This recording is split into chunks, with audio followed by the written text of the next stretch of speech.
Welcome back to episode 7 of In the Studio by 100tb.com. We're here with part 3, and that's usually our interview segment. We've got PPD from EG on the horn, and we're going to talk all sorts of things. StarLadder, Treant Protector, and EG as a whole looking forward. Peter, how you doing, man? Good. How are you? I'm very well. Thank you for making some time for us. First up, let's continue this conversation about 6.81. We just talked about it in the second segment, and well, we don't want to rehash what we just talked about, but what were your general thoughts overall? Do you like the patch? Do you not like it? What was your take? I don't think it's like the biggest patch, so I'm not sure if it's like the biggest deal. I mean, there's a couple like hero nerfs to like Ember Spirit and Naga, and just like the stuff that everyone said was overpowered, and then there was some buffs to other heroes that weren't as strong.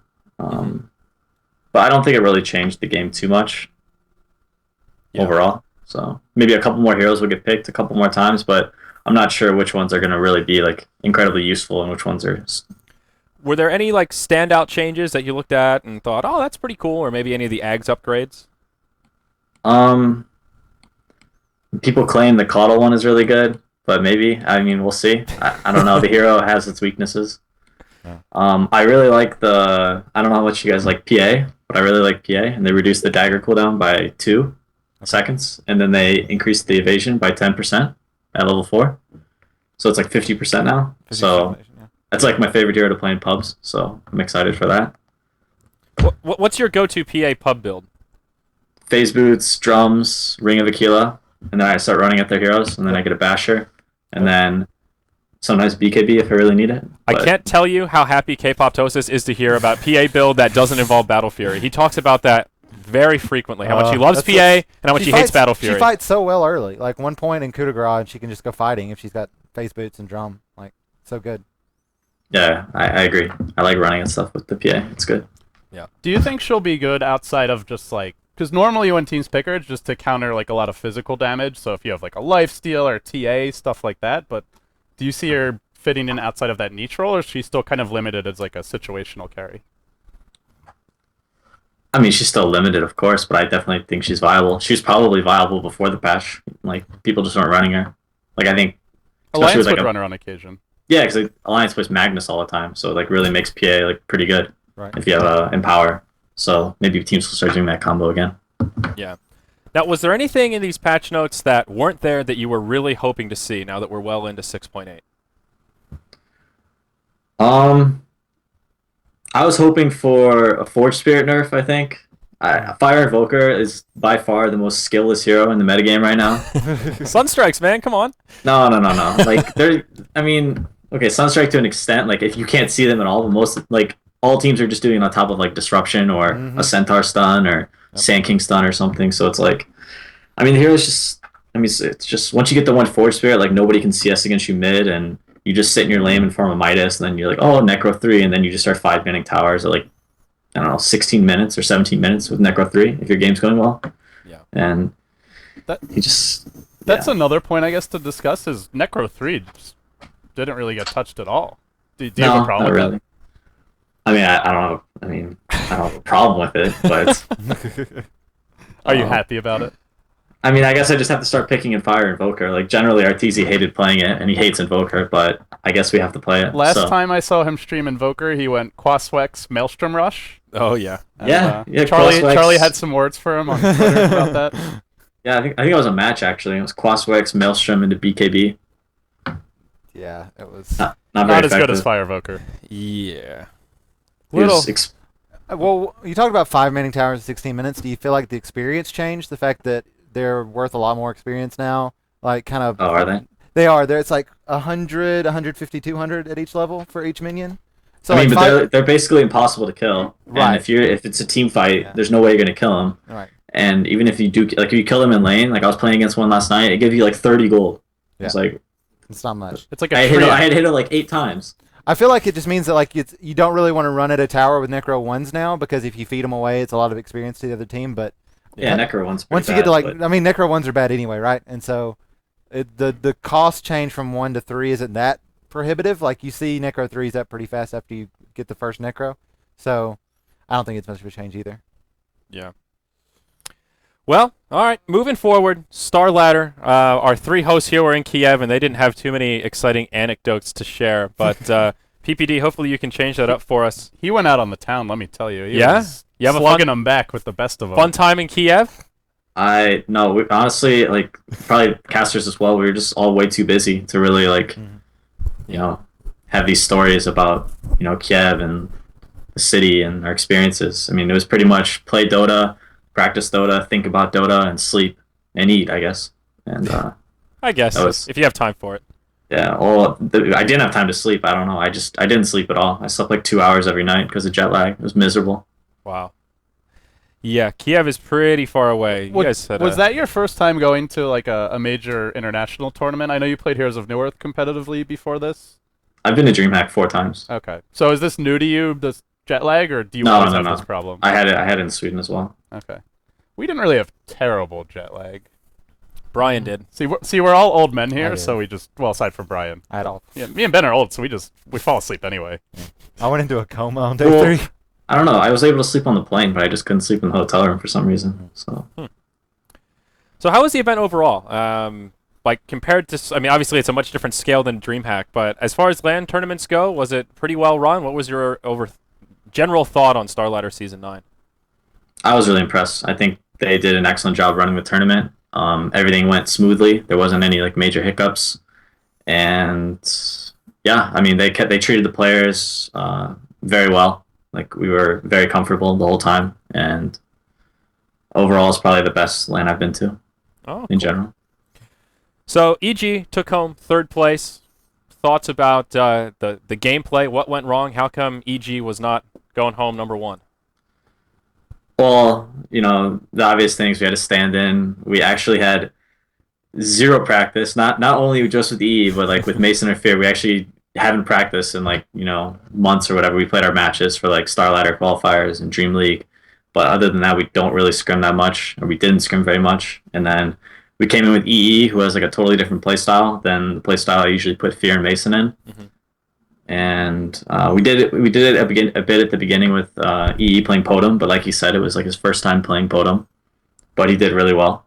And I probably should have drafted more along those lines in the finals, or against Empire and DK. Yeah. And I think we choked a little bit. I think we could have performed better. And I definitely think we should have at least gotten 2nd. Okay. And on the note of DK, we were talking about them earlier and how they have this unbelievably diverse pool of heroes that they can play, and not only in their carry, but their supports and everyone. They all just play an absurd amount of heroes. What's the mentality going up against them as a competitor? How do you even approach drafting against a team like DK? I think you have to go into the game and stick to what you know best. I don't think trying to adapt to DK, because it seems like they're always able to adapt to you and what you're picking. So I think you need to have a plan of, hey, what heroes do we want to run that we think will have the best chance of winning with, and then pick those. And then on your bans, you just say, hey, what heroes could they possibly go that would be really good against our heroes, and just not worry about their crazy diverse picks and just play your own game. Okay. Anybody wants to jump in here, feel free to. This is a group conversation, guys. This isn't Zyori and PPD time. These are really good No, questions. I'm just saying, feel free to interject at any point. Were you guys intimidated by DK? Not at all. No, not at all. Actually, like we scrim them in practice, and of course it's just practice. But we beat them and we played against them, and then like you can kind of tell when you play against someone like where their individual skills at, and I don't think it's much higher than anyone else in the tournament. I think them as a team just played overall better, and they deserve to win the tournament. I guess one follow-up question I have, they are one of the few professional Dota teams that have a full-time coach, and not only any old full-time coach, but Legendary 71 from eHome. Do you feel like a coach would help EG? Is that something that you guys have ever looked into? Do you think it's just not needed? What are your thoughts on that? Yeah, we've actually been talking about it a lot, and even before StarLadder, we discussed the idea of a coach. But the issue in the NA scene, I think, is that there's not enough experienced people that could fit that position. I think once we get into like the 2nd generation of Dota for NA and EU, then we'll see a lot more coaches coming back from like retired players. But right now, there's just no one that's really qualified that isn't already playing, I think. Yeah. Not enough retired pros here out of North America, unfortunately. No, not at all. We'll get there. Yeah, One day. one day. That's a depressing thought. So we'll all be retired soon enough. No, it's okay. I mean, it makes it bigger. There's more opportunities for someone to have a career in esports. Yeah. It's just, yeah, it's like you said, it's hard to find someone that the team respects, because you can bring someone in that's a coach and that has opinions, but if you don't respect those opinions, what are they worth? Yeah. As far as how the rankings went at StarLadder with how everyone kind of placed in, do you feel like that's kind of the global power rankings in a way? Is that how you feel? Do you think DK is the best team in the world? You and Empire are kind of clawing at second place for that. Is that how you feel? DK is the best team. Do you feel? EG is second. Okay. How long until that Should I- changes, Peter? Huh? How long What- until you what's change next that? tournament? Summit, I guess. Yeah. Summit Land. Yeah, they'll be here. Yeah. Will so, you? If you qualify, Well, Empire has to qualify too, don't they? they Yeah. decline Yeah. the invite, right? Oh no, Empire's not. Yeah. Yeah. What? Well, All right, so I they're guess- actually going I to guess play the. DreamHack. Yeah, they were going to play the qualifiers, but they had visa issues potentially for Yeah. other players. So. Yeah. So talk to us about the Treant Protector, Peter. I think every time I see a Treant first or second band now, I think they've been watching Peter Pandam play some Dota. What's the deal with that hero, and why were people not utilizing it to the potential that you seem to kind of unlock with the big bulky tree? I think he just I think he's like really low skill overall. I think he makes the game much easier than it should be. Like your carries can dive harder, they can stay in lane longer. Him himself just hits like crazy for like 80 damage at level 1, and the leech seed is like 4.5 seconds slow. So, and the way I run him is like we can do a lot of like dual lane stuff, or we can do aggro tri lanes. He's very versatile. Like he can go anywhere, and if they try to contest your lane, you just go the buckler first. And if they're not contesting your lane, you can do what like Puppy does and get boots. I did that one game at StarLadder, and it worked out really well. It was actually the first game I went boots first. But he's also like really good at defending towers, and he's always able to fight. So he kind of offers it all, and he's really tanky too. So he doesn't like die to like, I don't know, just burst in general. Yeah. Are you sick of him? No, I mean, every time I play him, we win in like 20 minutes. Like, how could you get sick of that? In general, do you get sick of heroes at all, or as long as it's winning, that's enough? Like, after TI3, EGM tweeted, like, please, no more Naga. I'm tired of this hero. No, that's not really a thing for me. Like, I just like to win. So That's the spirit. yeah. We had Envy on a couple of weeks ago, and I can't remember if it was on that interview or on a different interview where he talked about when it comes to drafting, they have their drafter, right? And he's their the last line of who makes the decision. But Envy said that him and I believe was it Bone Seven or Out? I think it was maybe Bone Seven. Like really give a lot of insight on what heroes they want to pick. When it comes to you drafting, are you kind of a dictator in the way you draft, or do you really take in the like opinions of your team a lot? I definitely bounce ideas off of Arteezy and Universe the most. I mean, Fear hasn't been here, and Mason's been a stand-in, so generally he's been pretty quiet. Zai is pretty quiet, but it's like every like fifth game or something, let's say, Zai will just, with our very last pick or ban, he'll just be like, hey, we should ban this, or we should pick this, and everyone's like, holy crap, that's genius. So it's really a team thing. Especially with Universe and Arteezy. Like Arteezy will throw like a bunch of these random like stupid ideas at me, and I'll be like, no, that's awful. And Universe will be like, yeah, that's awful. And then I'll be like, hey, should we pick this? And then Arteezy's like, yeah, that could be good. And then Universe is like, all right, let's do that. And then I go and pick the hero. Okay. So, Cool. but yeah, that's mostly for lands though. Like online stuff and scrims, like nobody cares. They just let me do my own thing. We call it muted drafting. That's pretty good. Sorry. You did mention you tweeted after StarLadder, or towards the end of it anyway, maybe after you guys got knocked out, that you had a lot of basically big words about playing with Envy. You loved his attitude, had nothing but positive things to say. Can you talk more about that? Why did Envy stand out to you, someone you respect a lot? Well, he dropped everything and flew across the country with us on like a day's notice, which is pretty big. And in general, when we got there, it was like he was a part of the team. He was a competitor. He wanted to win. Nothing else mattered. And even when we were there, like I was really impressed by his late game decision making, especially on Luna. Like he was able to brought ideas about Dota that I've never even considered or like anyone on our team has even thought of. So it was like a really interesting perspective for us as a team, and I think we learned a lot from playing with him in the short amount of time that we did. Yeah, I mean, third place in StarLadder with some of the best teams in the world with a stand-in that you haven't really practiced with is pretty damn impressive. So, as a casual third party, you have to imagine that you guys kind of hit it off pretty well, at least in game.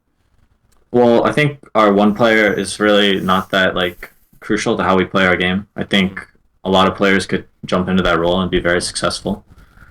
Not to take anything away from them, but I think like people have said before, it's probably the easiest place to stand in at. And Who's I the was gonna most say something. Who's the most irreplaceable member on the team? If you had to pick one man. You can say yourself. You can say yourself. No. I don't want to say myself.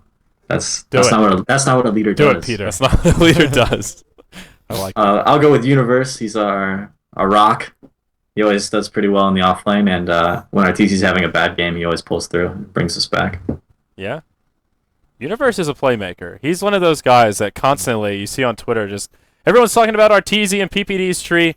Universe is what's making the plays here. Yeah. It's a pretty common thing I see on the internets. So, all right, one last topic I want to ask you about, Peter, and it's basically just how EG fares overall right now. Pretending maybe TI was tomorrow, like general power rankings, we touched on it earlier.